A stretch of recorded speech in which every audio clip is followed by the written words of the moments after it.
Vamos abrir a palavra de Deus em Filipenses, capítulo 2, enquanto as crianças estão saindo. Filipenses 2, chamado do cântico cristológico, ou cântico quenótico, da quenoses. Filipenses 2.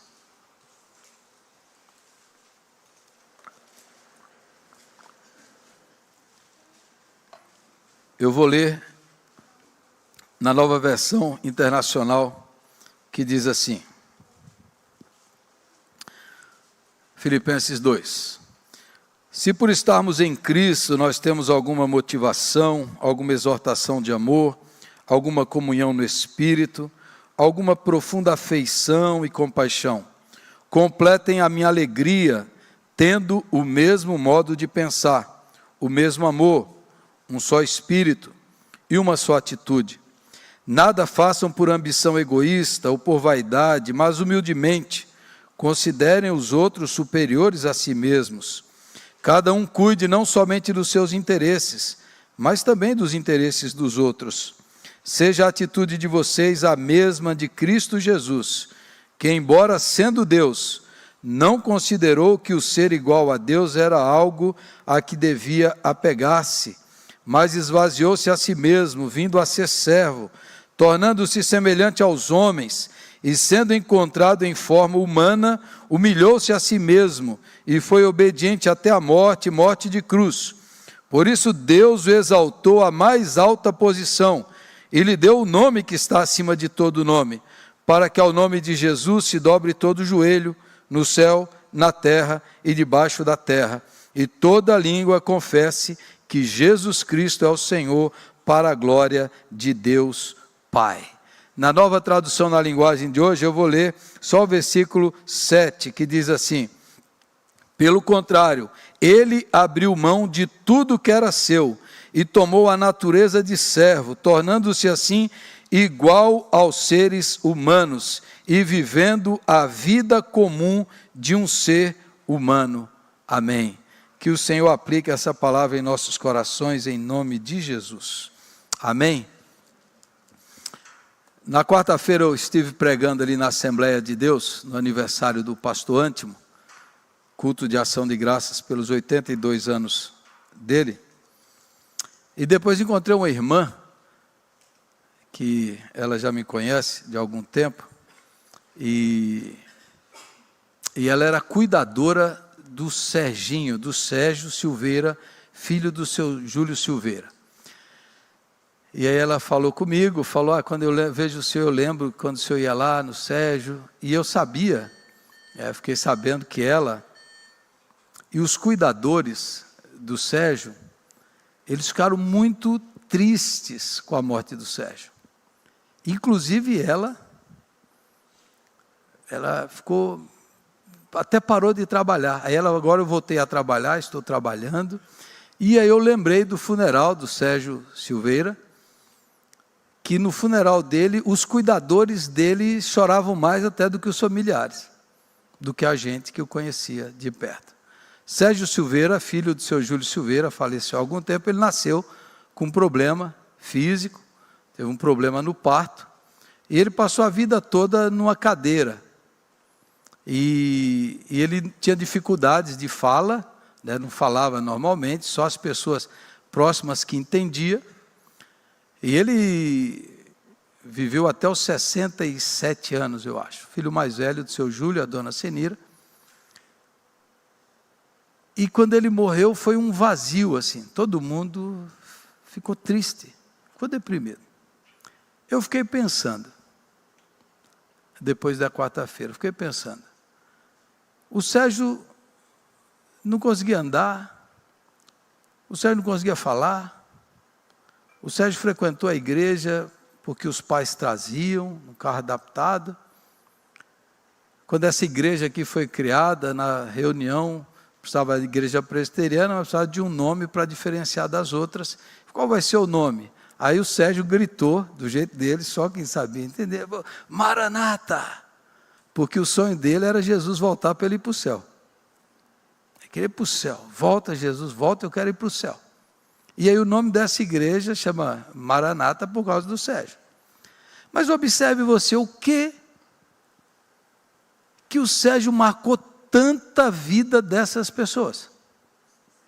Mas os cuidadores choravam mesmo, não é expressão de linguagem não. Ela ficou deprimida. E o Sérgio, ele não fazia nada, comparado com o que a gente fez, ele não fazia nada. Ele só via deitado, precisava de alguém para dar banho, para dar comida, para limpar a vida toda. Ele sempre foi muito feliz, amava Jesus, amava os hinos, amava os cultos, muito crente, muito brincalhão, mas em cima de uma cama. Quando ele nasceu, os médicos falaram, ele não passa de 15 anos. E viveu. Como é que esse irmão deficiente marca tanto as pessoas? Olha, se você pensar bem, se eu pensar bem, eu acho que no meu funeral não vai ter tanta gente chorando igual dele, não.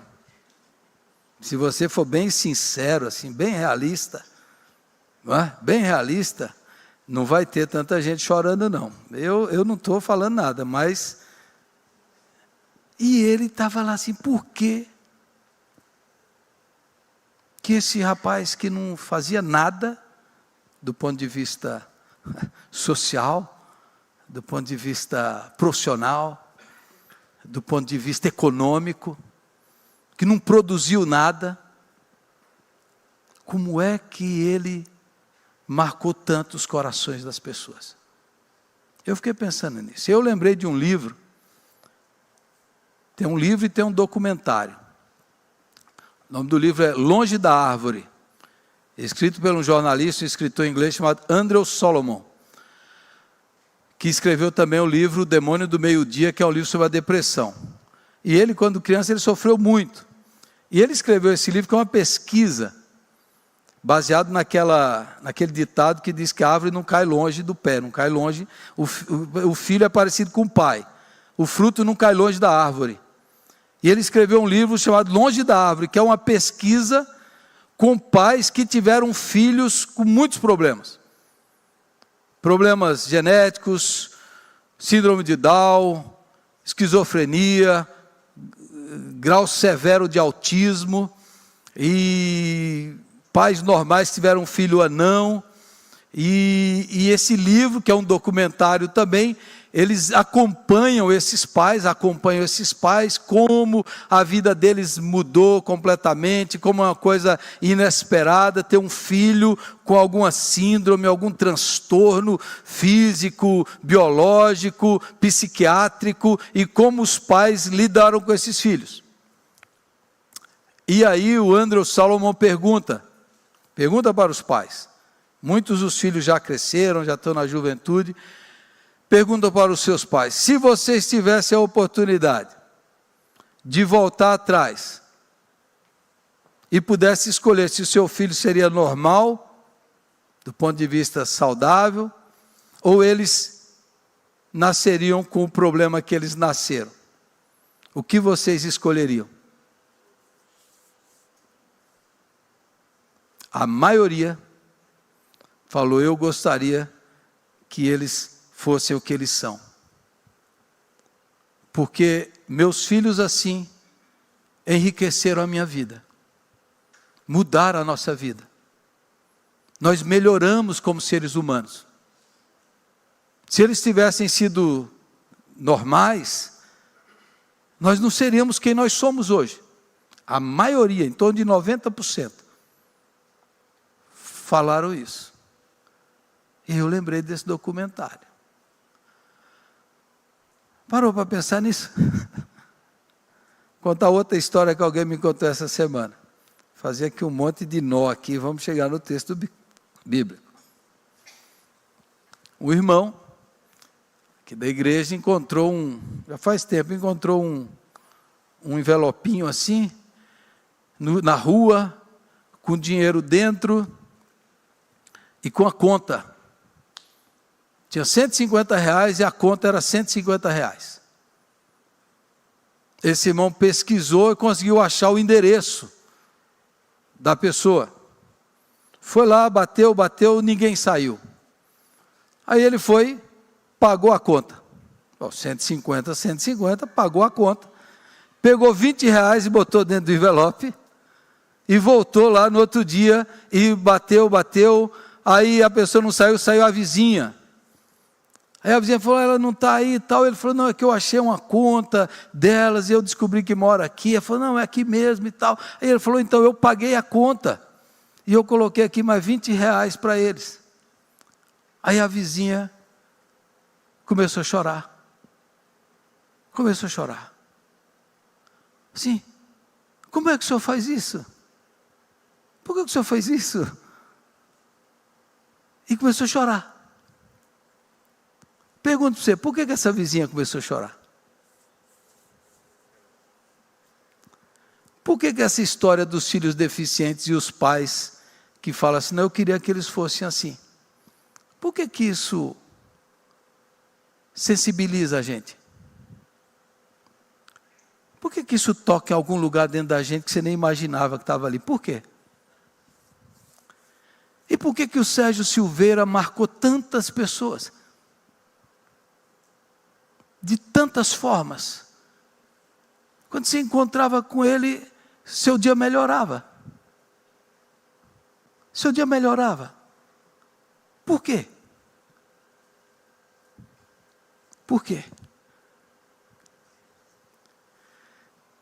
E aí outro fato. Essa semana eu li um livro. Li o livro inteiro. Um livro por semana. Estamos chegando lá. Como a cultura da celebridade está acabando com a igreja nos Estados Unidos. Uma jornalista de uma revista cristã, pesquisado, tem analisado as grandes igrejas, os grandes ministérios, os pastores famosos, cantores famosos, e ela vai contando como eles têm feito estrago moral, financeiro, testemunho, abuso verbal, abuso moral, histórias terríveis. Cultura da celebridade. Ela fala, o que é celebridade? Celebridade é poder sem proximidade. E ela estuda e fala assim, mas por que esses pastores que eram famosos, mas carregavam um narcisismo dentro deles, por que as pessoas os seguiam? Porque as pessoas também adoram a cultura da celebridade. E elas se beneficiavam da celebridade, ainda que aquele homem fosse um ídolo, fosse uma celebridade, que ninguém tinha acesso a ele, todos aplaudiam, reverenciavam, mas não tinha proximidade. Mas as pessoas amam uma celebridade, alguém especial, alguém poderoso, influente, com milhares e milhões de seguidores. E a tese dessa jornalista americana é: a cultura da celebridade está acabando com a igreja. E o povo ama celebridades. E celebridades é poder sem proximidade. O que isso tudo tem a ver com o texto que eu li? O que isso tudo tem a ver conosco? Porque o caminho de Jesus é o caminho do resgate da humanidade, da restauração da humanidade. Mas não é da raça humana, é da sua humanidade, é da minha humanidade. E há coisas que nos desumanizam, há coisas que nos afastam da vocação original para o qual Deus nos criou, de ser humanos. Humanos igual Jesus se tornou homem, se tornou humano. E aí hoje, nós vivemos numa realidade tão pessimista, e os estudiosos estão falando sobre isso, o Brasil já está entrando nesse processo de decrescimento. Por quê? Porque com a crise climática, o aquecimento global, a gente olha para o ser humano e fala assim, o ser humano é um câncer no planeta, é um vírus. E todas as produções culturais, séries, filmes, que falam do futuro, são todas distopias. Antigamente fazia-se utopias, mas hoje é um mal-estar civilizatório. Você só vê o futuro uma distopia, uma destruição. E uma descrença inerente no seu e no meu coração de que a raça humana não vale nada. De que a humanidade não presta. De que não dá para crer na humanidade. E aí vai esse pessimismo. O Pondé já dizia, hoje os mais cultos e os mais estudados entre nós não querem ter filhos, querem ter cachorro. Então inconscientemente a gente está dizendo, não vale a pena mais acreditar na humanidade. Não vale a pena mais acreditar na humanidade, por que você vai ter filho? Melhor ter cachorro, porque não dá para acreditar na humanidade. E aí a gente vai desumanizando. Você está pegando a linha do raciocínio? A cultura que a gente vive, a situação que nós vivemos vai nos desumanizando. E aí você olha para um texto como esse aqui, Jesus, Deus, se fez humano. Ele não somente amou a humanidade, mas ele se fez humano. E ele acreditou na humanidade que ele se fez homem. E o caminho de Jesus é o caminho para você e para mim. Resgatar a nossa humanidade.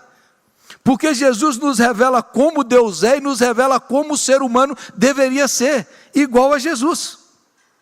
E Jesus resgata a humanidade no seu e no meu coração. Isso significa ser humano. É assim que eu criei vocês para serem e viverem. Esse é o meu caminho. Esse é o caminho de vida. Mas o caminho dessa sociedade, desse mundo, é a desumanização, a descrença, a desilusão. Quem hoje tem coragem de conversar com alguém, de atender um celular, um negócio, no Brasil, há 4.800 tentativas de golpe pela internet por hora. 4.800 tentativas de golpe pela internet por hora. Você recebe, de uma forma ou de outra. Aí você vai ficar assim, não dá para confiar em ninguém. A Cláudia atendeu a campainha lá e era uma moça querendo fazer uma pesquisa. Eu falei, cuidado que isso é golpe. Você entendeu? Cuidado que isso é golpe. E você vai ficando descrente, isolado, e quanto mais isolado, mais desumanizado você se torna. A cultura da internet nos isola, nos faz ter aproximações com algoritmos, com inteligência artificial, com entretenimento, mas não tem aproximação com as pessoas. No Rio de Janeiro proibiu o celular nas escolas, até nos intervalos. E hoje saiu o resultado, aumentou as notas, os meninos estão aprendendo a conversar de novo, que eles não sabiam mais, e essa é a tendência do mundo, proibir. Por quê? O isolamento é a desumanização. Quanto mais isolado, mais desumanizado. Mais contato com tecnologia, com inteligências artificiais e menos contato com seres humanos. Esse texto chama você e eu para recuperar a humanidade. A humanidade que Jesus se tornou humano aqui. Paulo está falando, e ele fala que vocês têm que olhar para Jesus, seguir Jesus, e aí ele vai citar um cântico, isso é um cântico. O cântico da kenosis, que é a palavra grega para o esvaziamento, o cântico dos degraus, fala os degraus que Jesus desceu. Mas esse caminho aqui de Jesus não é só o caminho para salvar nossa alma, é para nos mostrar como deve ser a vida. Como deve ser um discípulo de Jesus, como deve ser um cristão, como deve ser um ser humano parecido com Jesus. Como deve ser? Em primeiro lugar, para você resgatar a humanidade, você precisa desapegar do poder. Jesus é igual a Deus. Jesus é Deus, mas ele não se apegou ao fato de ser Deus. Ele não se apegou ao fato de ser Deus, antes a si mesmo se esvaziou e se humilhou. Ele desapegou-se, abriu mão e se tornou homem. Não tem coisa que mais desumaniza pessoas que o amor ao poder, que a busca pelo poder. Não há coisas que causam mais briga, mais raiva, mais guerra, do que o apego ao poder. E isso é inerente a todo ser humano, está lá no Jardim do Éden. Isso é o anseio, nós queremos poder, influência, dinheiro, nós queremos ter status, privilégios, ser superiores. E quanto mais poder, menos relacionamentos igualitários. A nossa vida se torna maquiavélica, no sentido de Maquiavel, o autor do Príncipe. Se eu não posso ser amado e temido, ou temido e amado, eu preciso ser temido. E se eu não posso ser amado e temido, eu quero ser admirado pelo meu poder. E a pessoa quer ter poder, quer ser insensata, aplaudida, admirada. Quanto mais apegada ao poder, mais dificuldade a pessoa tem em ter amigos. Ter amigos. Porque ela só sabe ter seguidores. Quanto mais apegada ao poder, mais distante a pessoa é dela mesma. Porque ela não sabe quem ela é. Ela é a persona, o cargo que ocupa, o personagem que ela interpreta, quem ela é de fato. Jesus foi o único que tinha todo o poder, toda a glória, toda a majestade, e ele abriu mão. Quem é que abre mão do poder? Quem é que abre mão, está lá e vai abrir mão livremente? Ele abriu mão. Porque quanto mais você se apega, mais bruto você fica, mais insensível você se torna. Quanto mais apegado ao poder, você está interessado em conquistar, em vencer, em competir, em passar por cima, em mostrar a sua capacidade, a sua competência. Quanto mais apegado ao poder, mais do ponto de vista exterior você vive. Aí você olha para o irmão deficiente, e ele toca em algum lugar da alma humana que o poderoso não toca. Que o cara cheio de diploma, cheio de status, não toca. Nisso daí. O teólogo holandês chamado Henry Nouwen, professor de Harvard, teólogo, padre, psicólogo, ele estava no topo da carreira dele. Mas ele sentiu que ele estava perdendo aquilo que Jesus chamou ele para ser. Ele estava no auge. E ele ouviu o chamado de Jesus. Larga tudo isso aí. E você vai cuidar de deficiente mental numa casa. E você vai abrir mão de tudo. E o Henry Nouwen abriu mão de tudo. E ele chegou lá, e aquelas pessoas que moravam ali, ele foi morar com elas, aquelas pessoas não estavam interessadas no diploma que ele tinha, nos livros que ele escreveu, na fama que ele tinha. As pessoas olhavam para ele e viam o ser humano, gente, e abraçava ele, e começaram a gostar dele, não do cargo, não do diploma, não do título, não da competência. E o Henry Nouwen diz que aquilo salvou a minha vocação. No meio dos deficientes mentais, eu recuperei o chamado de Jesus para a minha vida. Ele estava no topo, mas ele estava perdendo a essência. O poder desumaniza, especialmente o amor ao poder e o exercício do poder sem amor e sem vocação para servir o próximo. Quando o poder é em si mesmo o fim, não o meio de servir, de facilitar, de ajudar, de abençoar as pessoas. O poder afasta, desumaniza, hostiliza, separa, ostraciza. O amor, o poder faz isso. Então Jesus abriu mão. Ele era igual a Deus, mas ele abriu mão. E ele desceu. Agora veja, ele desceu e se tornou homem, se tornou servo. E aceitou a morte, morte de cruz. Jesus aceitou, segundo lugar, ser vulnerável. Ser vulnerável. Eu vou ser humano, eu vou ser servo, eu vou ser pobre, eu vou depender de Maria, eu vou depender de José, eu vou depender dos outros para me ajudarem. Lucas capítulo 8, o sustento de Jesus era dado por mulheres. Mulheres que nem eram cidadãs. Lucas 8, Jesus era sustentado pelas mulheres. Você não ia ter vergonha disso? Jesus foi vulnerável. Irmãos, eu nunca gostei desse negócio de ser vulnerável. A pessoa mostrar a minha fraqueza. Não, o negócio é força. O negócio é mostrar competência e capacidade. Eu quero ganhar essa pregação que eu estou fazendo hoje, há 30 anos atrás. Eu falei, rapaz, isso é conversa de fracassado. E eu falaria isso. Porque na juventude meu negócio era competência, é capacidade, é fazer, é mostrar que eu sei fazer. Só que chega uma hora na sua vida, que aí a sua mulher começa a reclamar de você, fala assim, você não tem intimidade, eu não consigo acessar a sua alma,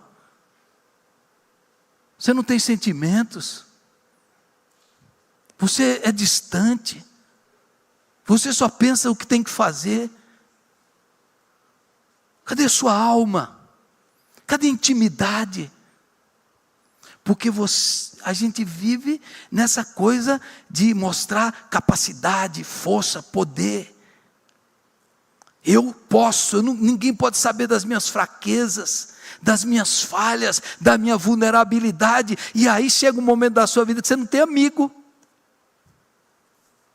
Ou quando se encontra só fala das coisas que tem que fazer, das coisas exteriores, não fala do que está dentro, porque não consegue ter intimidade com ninguém, porque não tem vulnerabilidade, não se mostra, não se revela, não se abre, vive uma armadura que fechou, que travou, que bloqueou, que deixou você solitário.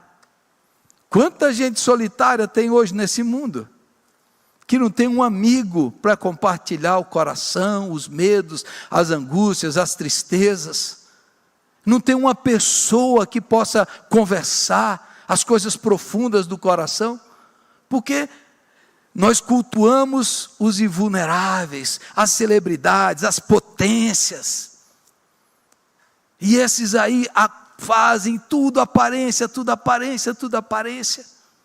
A cultura da celebridade, de pessoas que têm poder, mas não têm proximidade. Tem proximidade.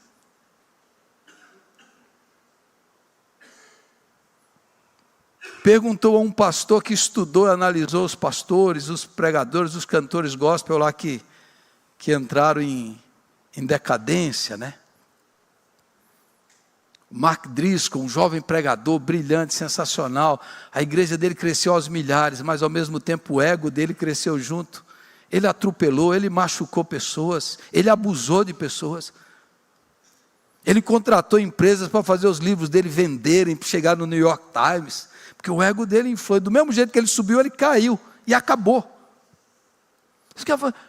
Qual o problema desses homens? Eles não tinham amigos, eles só tinham seguidores.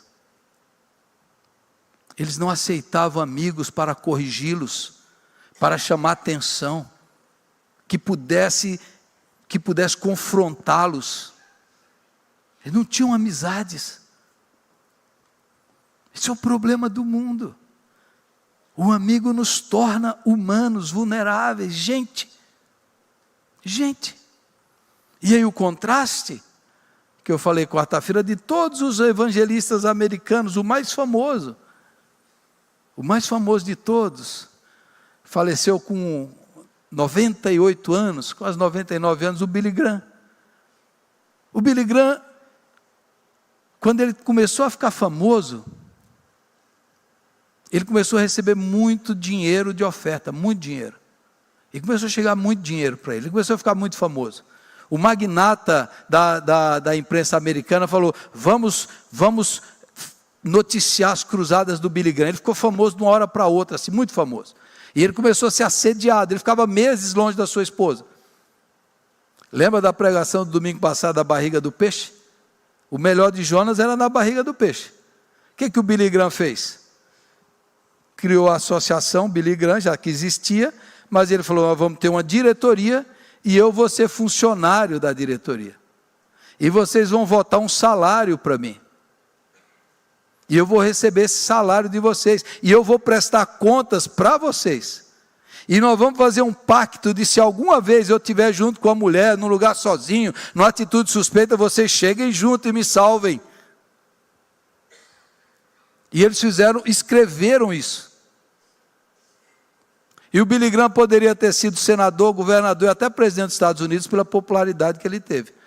Mas em 98 anos de vida ele não teve nenhum escândalo moral nem financeiro, nem sexual, nada.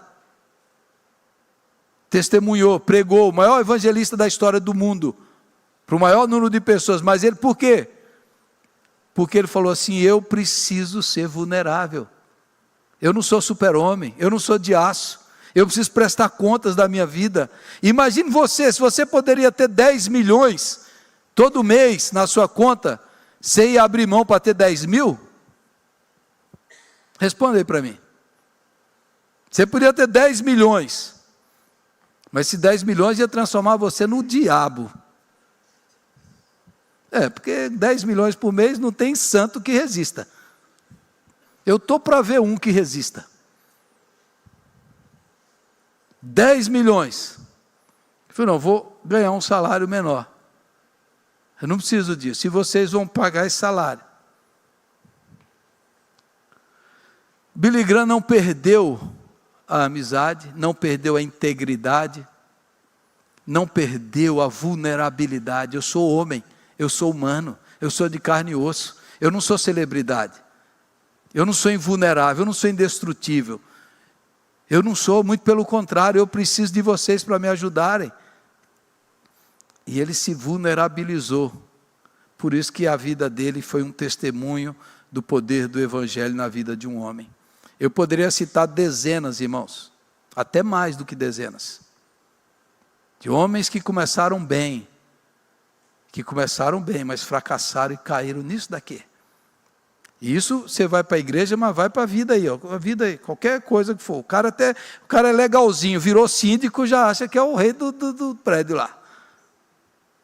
O cara tem qualquer coisa que ele virou isso daqui, ele já acha que é o dono do negócio.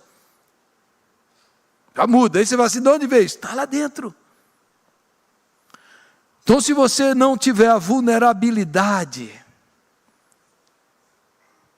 porque ser vulnerável é ser humano.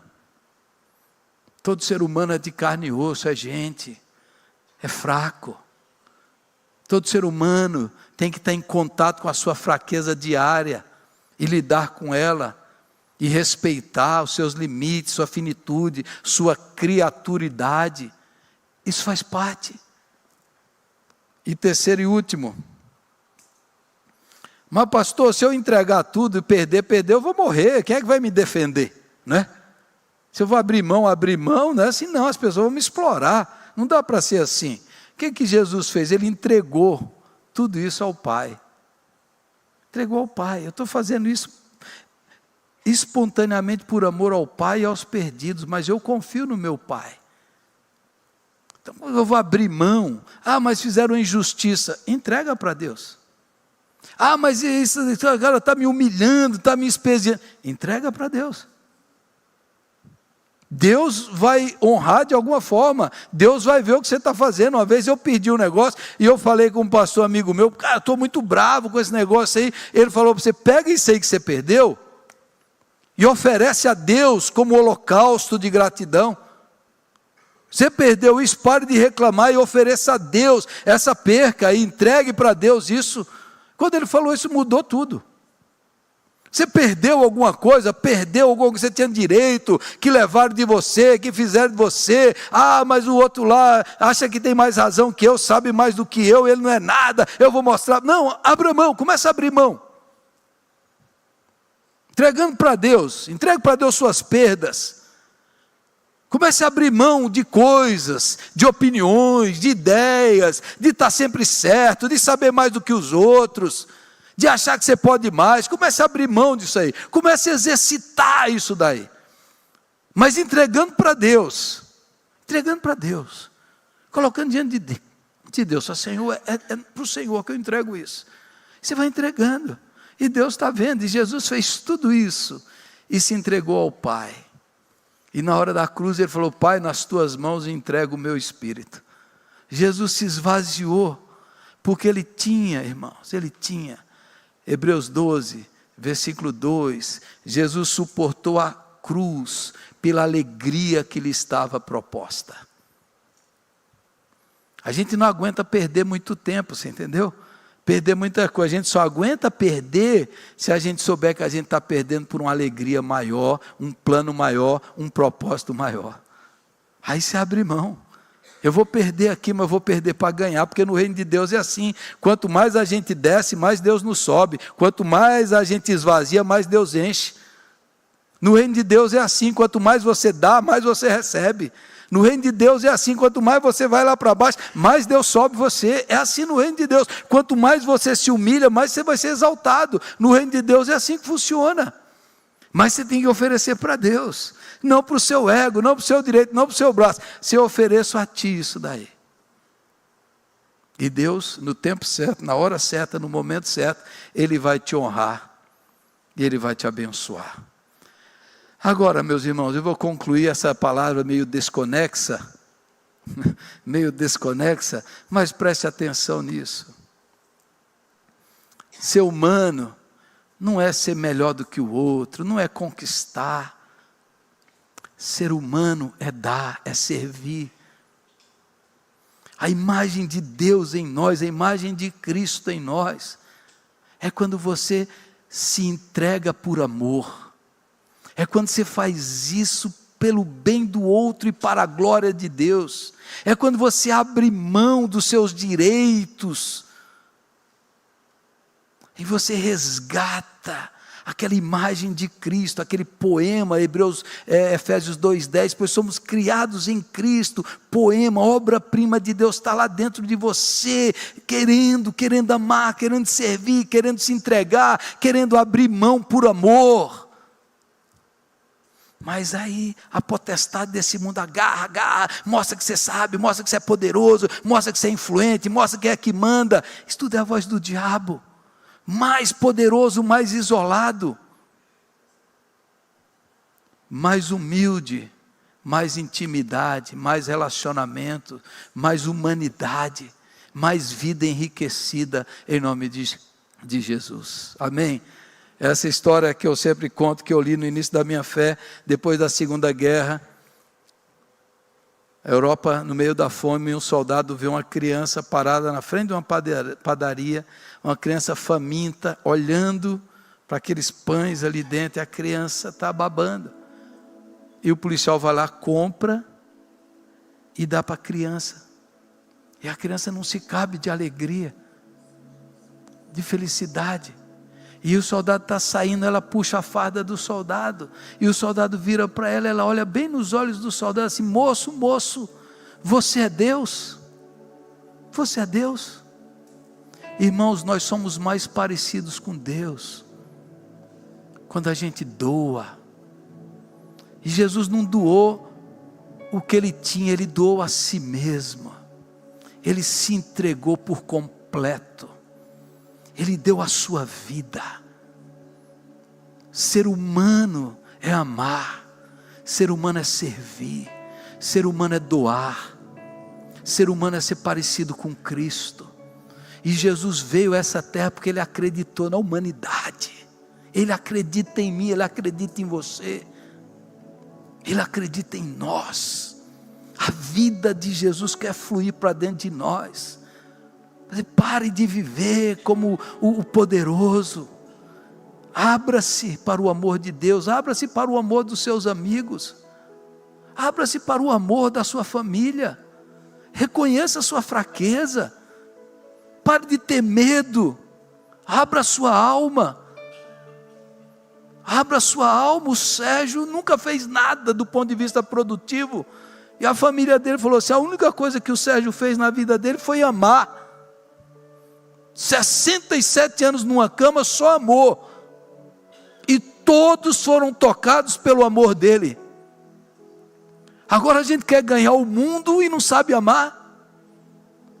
Você quer fazer e acontecer, mas não sabe amar. Nós somos criados para amar e ser amados. Foi isso que Jesus nos ensinou. Vamos orar?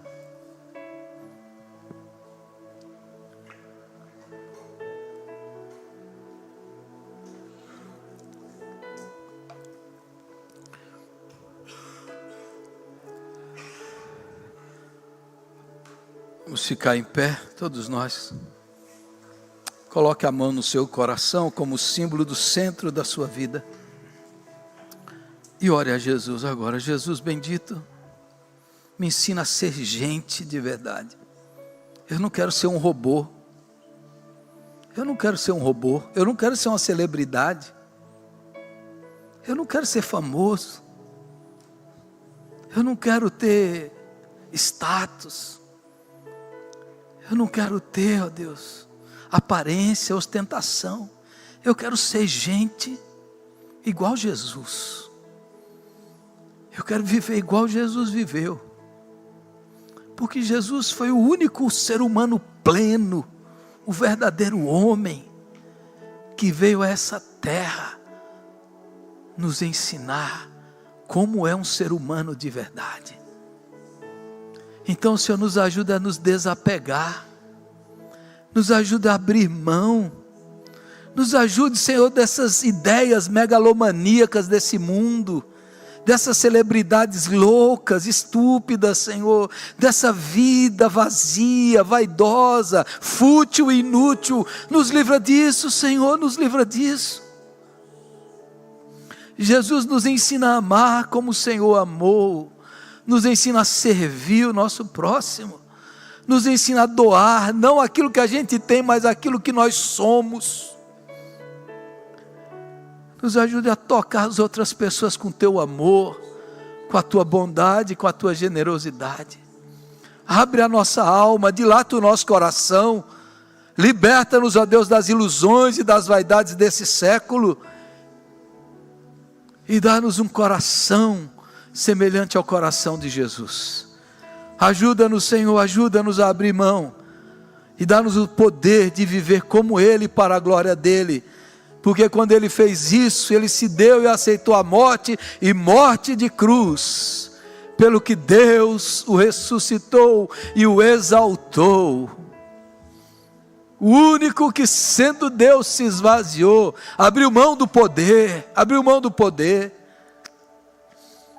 e morreu a morte de cruz, pelo que Deus o exaltou, e lhe deu o nome de toda glória, o nome sobre todo nome, o nome de Jesus, para que todo joelho se dobre, toda língua confesse que Jesus Cristo é o Senhor. Faz isso em nós, Senhor, resgata a nossa humanidade, os nossos relacionamentos, a nossa amizade, a nossa fraternidade. Senhor, que mundo louco que estamos construindo, Senhor. As pessoas perderam a capacidade de conversar, de se relacionar. Senhor, restaura-nos, ó Pai. Restaura-nos, ó Deus, a comunhão, a fraternidade, a amizade sincera e pura na Tua presença. Restaura-nos, ó Deus, em nome de Jesus, e para a glória dEle, eu oro, amém, amém.